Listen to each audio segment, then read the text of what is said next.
Okay.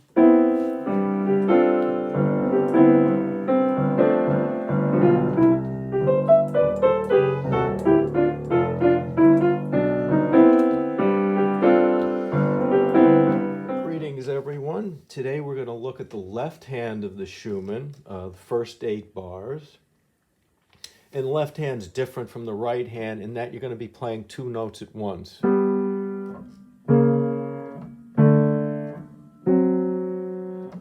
But before doing that, let's just play the bottom note so we can hear the bass line very clearly and work out the fingerings and of the bottom finger. And then I can show you the moves that we're going to do with the wrist, which are similar to what we did with the right hand. So no rhythm at this point, but let's just go over the individual notes. So your first note is G below middle C with your 3rd finger, and you're going to do an up motion. Now we're not going to connect this hand because there's 2 notes in each of these maneuvers, and you can't really connect. So first note's G with the 3rd finger, and you're going to go up on that, just like we did with the right hand. Second note's C sharp with the pinky of the left hand. Now, when you go up on this 5th finger, make sure you're really balanced there, and it's not something like this, where the note is rising up halfway. So a good check with the pinky is just make sure with the other hand that that note is fully down. And then when you're playing a black key, go across it at a 45-degree angle, okay? And all of these moves, you're going to be going towards this knuckle when you go in, towards the index knuckle. See, like that? And then like this. And now that immediately puts this finger at an angle, which is what you want. And now we're going to do D with the pinky. And we're going in towards this knuckle again. All right? And then you want to feel that you're balanced there. You shouldn't be able to pick this key up. I mean, you see? Because I have the weight of my hand there. If I played this finger incorrectly, it would look like this. And I could still push this key down. So you want, this is critical, that when you complete playing a note, that there's solidity there. Okay? Next note then is F sharp with your 4th finger. And again, we're going towards this knuckle. This finger is flat. Anytime you play on a black key, pretty much the finger is flat. And you rise up on the pad of the finger. All right, then we go back to G with the 3rd finger. Okay, and now we come all the way down to this B, 2 B's below middle C, up on it. Make sure you're solid on that. Now you're going to pick up and play the C with the pinky.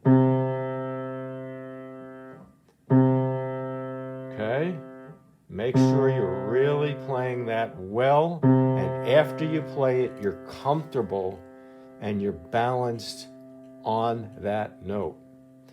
Okay, then the E next is with the 4th finger.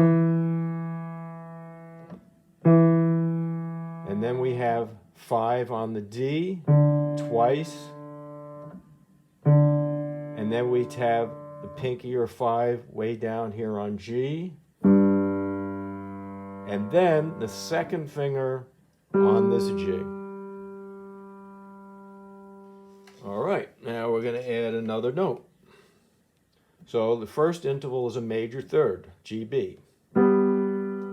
And again, make sure, and I've said this many times before, when you play 2 or more notes exactly together, it's an exercise. And very slowly, and just make sure they're playing together, all right? And that, you are balanced now on these 2 fingers equally. That's really important. The next balancing act is this diminished 7th, C sharp to B flat. Okay, you don't want your weight over here, for instance, where this is halfway up or where this one's halfway up. You want the weight of your hand distributed equally onto these two notes. Okay, that's next is perfect fifth DA with 5-2. And just play these before we add time to the mix. Nice and slow, make sure they're exactly played together. And you're going to find when you try to do this, some fingers it's really difficult to synchronize with other fingers. And that's how you find out what your limitations are. All right, the next interval is a tritone, F sharp C. And I'm pushing right towards this knuckle and then balancing on these two. Okay, then major third G, B again, diminished seventh, C sharp, B flat, perfect fifth, D, A, 5 and 2, now 4 and 2 on the tritone. Okay, then the major third, G, B, and let's just keep playing each one twice like this. And now we go down to minor 6, BG with 5 and 2. And now, watch this, we're going to hold on to this G and then just play the C by rising up. Watch that again. B and G. And we're going up towards this knuckle. We come down, come off, and then up on the C. Then we lift and we have a minor third, E and G, 4 and 2. Okay.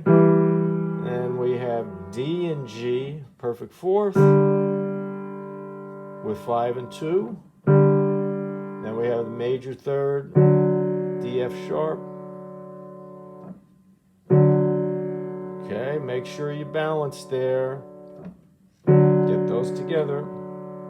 And then we come down to this perfect fifth GD with 5 and 2. And then we just play the G alone with our second finger. All right, now we're going to try it in time. I have the metronome on 60, and this is what we're going to do. So we're going to go 1, 2, off. And we're coming off on a down motion. So this is different than what I've told you in the past, but that's what you have to do here. Okay? And then, so we're going to go up, down each time. Down, up, down. When you come off, though, don't do this. Up, down. Don't do something like that. Just keep your 1, 2, 3. Just keep your fingers relaxed here. All right? So let's try going through this whole thing. Here we go. 1, 2, 3. Off. Up. Off. Now 4 and 2. Get those notes together.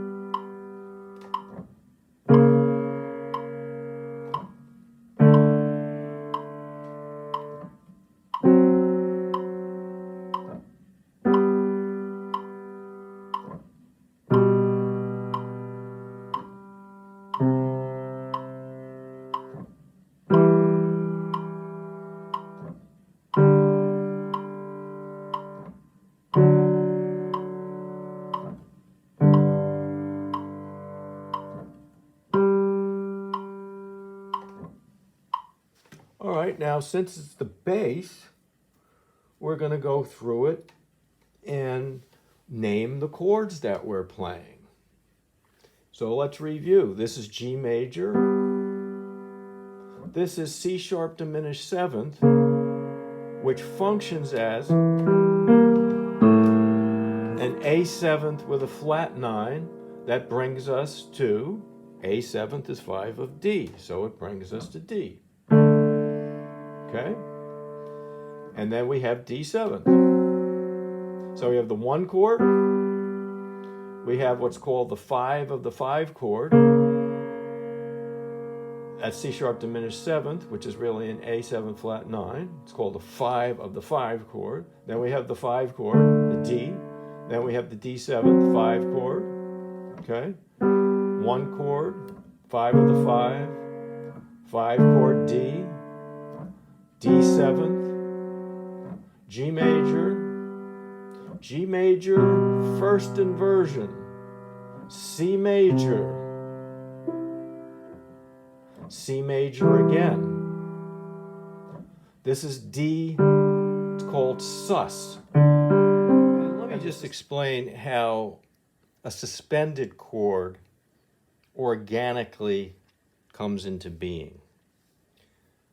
The suspension is in reference to one note within a chord.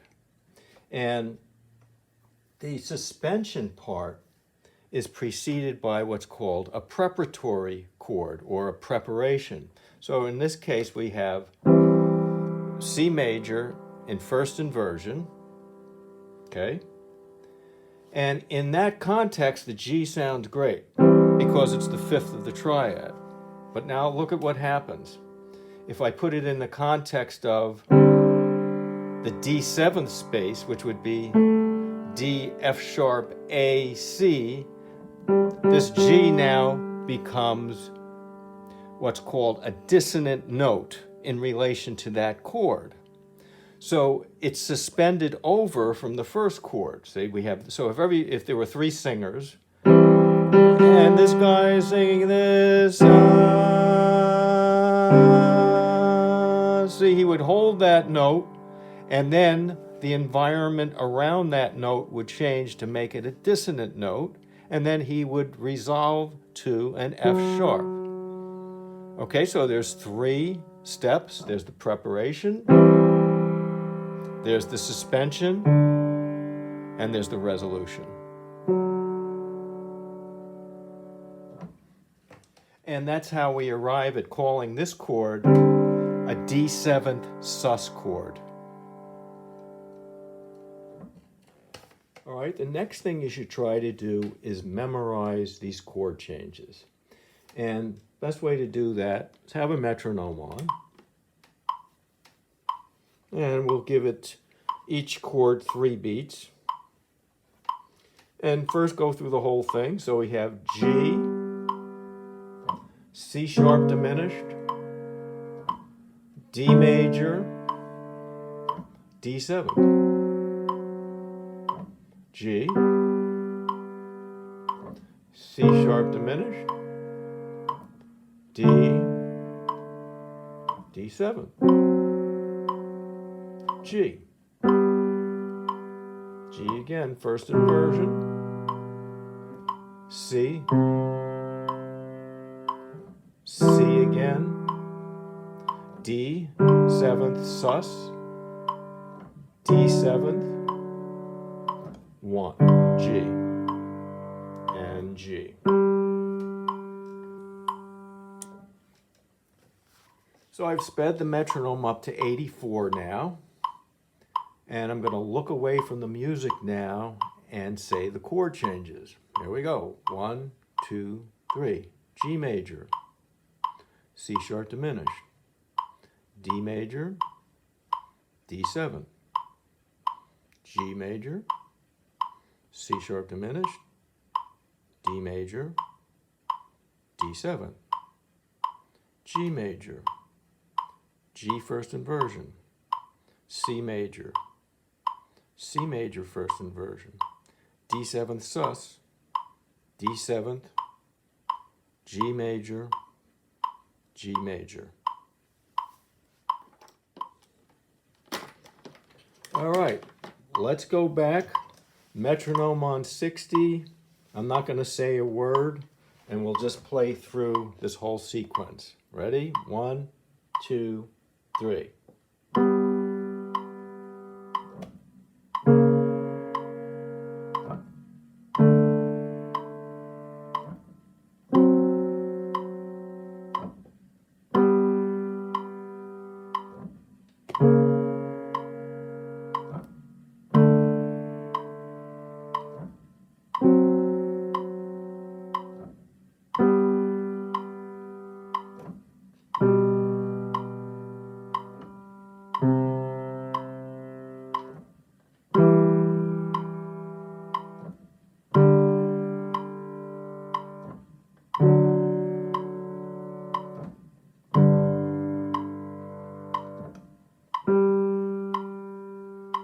I think we'll stop there. There's a lot to study here. There's a lot to experience, things that are new physically. So I don't want to add the thumb until next time, all right? So just get a handle on, memorizing the chord changes, memorizing all these intervals, and being able to do that easily. And start with the metronome on 60 and then move it up to where it just gets, faster and faster. Move it up to about 100 maybe. And get comfortable with it. And make sure to always play those two notes exactly together, no matter how fast you're going. If it starts breaking down, it means you're going too fast for yourself. Okay? That's really important. You want to stay within where you're capable of doing this.